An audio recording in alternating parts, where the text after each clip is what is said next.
Assalamualaikum warahmatullahi wabarakatuh. Perkenalkan, nama saya Jupendi. Saya dari Institut Agama Islam Negeri Curup, dari jurusan Pendidikan Guru Madrasah Ibtidaiyah kelas 5B. Baiklah, di sini saya akan menjelaskan tentang implementasi kurikulum. Apa sih implementasi kurikulum tuh? Implementasi kurikulum merupakan suatu proses penerapan konsep, ide, program, atau tatanan kurikulum ke dalam praktik pembelajaran atau aktivitas-aktivitas baru, sehingga terjadi perubahan sekelompok orang yang diharapkan untuk berubah.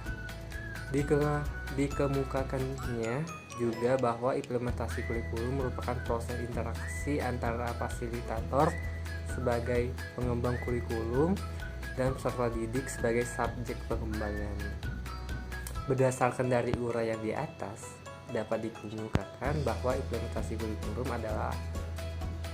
adalah operasional konsep kurikulum yang bersifat potensial atau tertulis menjadi aktual dalam bentuk kegiatan-kegiatan pembelajaran. Adapun tahap-tahap implementasi kurikulum, yang pertama itu pengembangan program, yang kedua pelaksanaan pembelajaran, yang ketiga evaluasi hasil belajar. Evaluasi hasil belajar tersebut meliputi beberapa hal.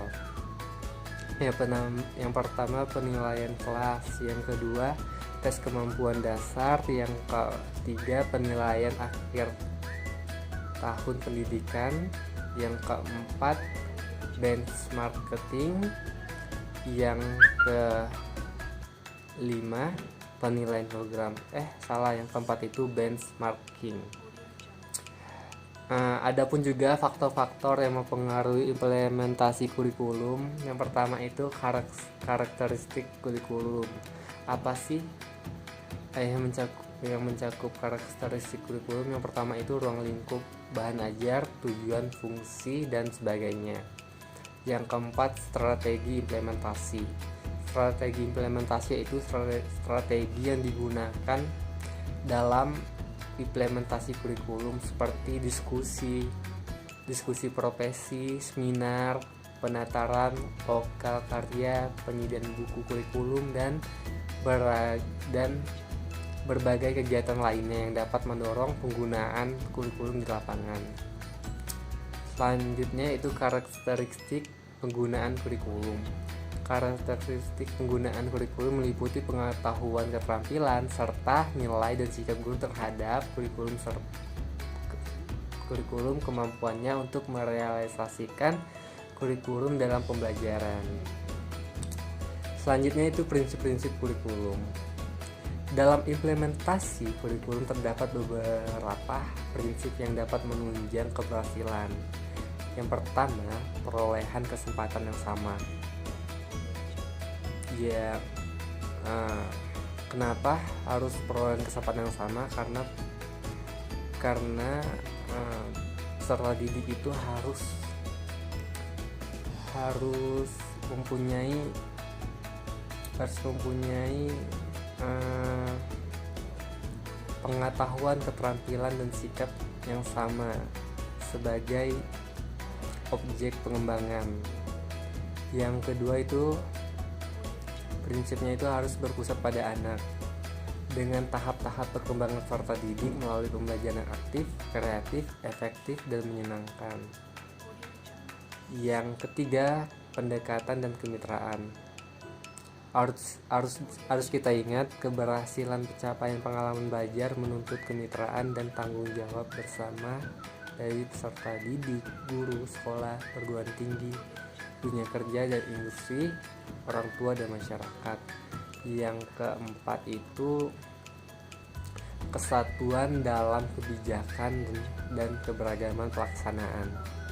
Standar kompetensi disusun oleh pusat cara pelaksanaan. Yang selanjutnya itu kesatuan dalam kebijakan dan keberagaman dan pelaksanaannya. Standar kompetensi disusun oleh pusat dan cara pelaksanaan disesuaikan dengan kebutuhan dan kemampuan masing-masing daerah atau sekolah.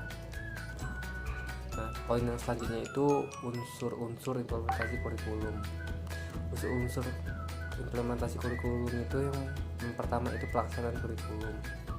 Pelaksanaan kurikulum di daerah perlu mempertimbangkan hal-hal seperti ini.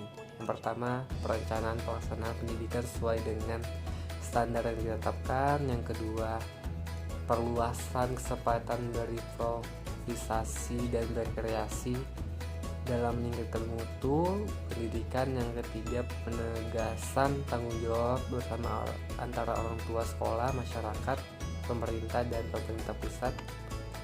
Yang keempat, peningkatan pertanggungjawaban atau akun yang biasa disebut akuntabilitas.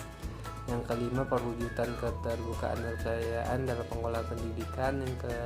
Yang selanjutnya itu penyelesaian masalah pendidikan sesuai dengan karakteristik wilayah yang bersangkutan.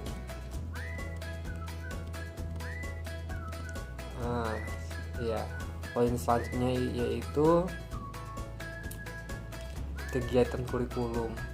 Kegiatan kurikulum terbagi menjadi dua, yaitu kegiatan intrakurikuler dan ekstrakurikuler, yang meliputi tenaga kependidikan, sarana dan prasarana pendidikan, remedial, pengayaan dan percepatan belajar.